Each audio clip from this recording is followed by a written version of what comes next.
বট গাছ কখনো বুড়ো হয় না, মিশা সদর তো বট গাছ, আমার আবার চাপ কি। বরবাদে আমি বরবাদ আমার জীবনে অন্যরকম একটা মানে মেহেদী হাসান হৃদয় আমার জীবনে এই বরবাদ স্ক্রিপ্ট দিয়ে এবং আমাকে শুটিং করিয়ে বা আমাকে ক্যারেক্টারটা সে আদায় করে আমাকে অন্য একটা টেস্টে নিয়ে গেছে, যেটা আমার জীবনে বিশেষভাবে উল্লেখযোগ্য, আমি কোনোদিন ভুলতে পারবো না।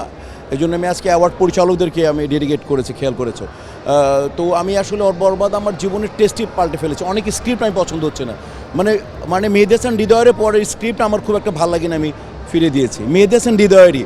মানে ও আমাকে এমন জায়গায় আমার টেস্ট ধরে দিয়েছে বরবাদ করার পর, যে এখন ওরটাও করতে আমি বাঁচতে হয় আমাকে।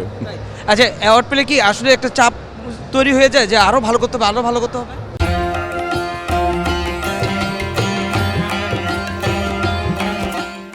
শোনো, বট গাছ কখনো বুড়ো হয় না, মিশা সদর তো বট গাছ, আমার আবার চাপ কি, আমি তো এমনিতে সিনিয়র।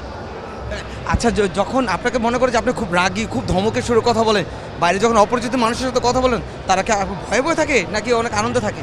না, মাঝে মাঝে থাকে যারা অপরিচিত তারা থাকে, বাট এখন তোমাদের সোশ্যাল যুগ, তোমরা তো সব বলে দাও মিশা ভাই কেমন, তোমাদের দয়ায় মানে অনেকে বা না উনি কিন্তু খুব ভালো মানুষ, উনি খুব সামাজিক মানুষ, ধার্মিক মানুষ, তোমাদের উচিলা এটা সবাই জানে আমি খুব সিম্পল একটা মানুষ।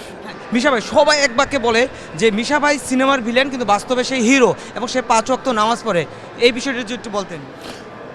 দেখো, আমি মুসলমান জাতিগতভাবে, আর পেশা আমার শিল্পী, দুইটাই প্রেমের দরকার। আল্লাহর প্রতি প্রেম আমার মানে ধর্ম সম্পন্ন করতে কমপ্লিট করে, এবং আমি আমার যে একজন পেশাদারিত্ব মানুষ, আমার কর্মটাকে আমি যেটা করি সেটা খুব সিরিয়াসলি করি। দুইটি আমার কাজ, দুইটি ফরজ, কর্ম করা ফরজ, ধর্ম করা ফরজ। তো বিং মুসলিম, আমি একজন বিলিভার, তো অতএব আমি ডেফিনেটলি আমার ধর্ম সম্পাদন করবে এবং কর্ম সম্পাদন করবো। তোমরা দোয়া করবা যাতে আমি এটা সমন্বয় করে পৃথিবী থেকে যেতে পারি, ঠিক আছে?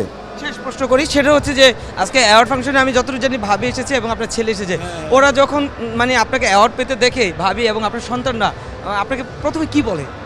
না না, আমি যদি মনে যে তুমি জানো তো আমি অনেকগুলো অনেক অ্যাওয়ার্ড, আমি তো এখন অ্যাওয়ার্ড অনুষ্ঠানে এখন অ্যাওয়ার্ড মানে মানে বুঝি না কারা কারা দেয়, এখন বিশেষ অ্যাওয়ার্ড না হলে তো কোথাও যাই না।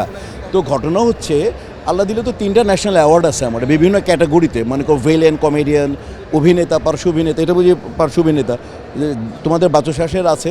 তো মানে অনেক অ্যাওয়ার্ড বাসায় তোমার ভাবি অনেকগুলো, মনে করি এত এত অ্যাওয়ার্ড, একটা রুম অনেকগুলো ওর বাইরে রাখো অ্যাওয়ার্ড, মানে অনেকগুলো, বিশ্বাস করো। তো আমি বলি ভাই ন্যাশনাল আর বড় বড় অ্যাওয়ার্ডগুলো এগুলো কাছে রাখো।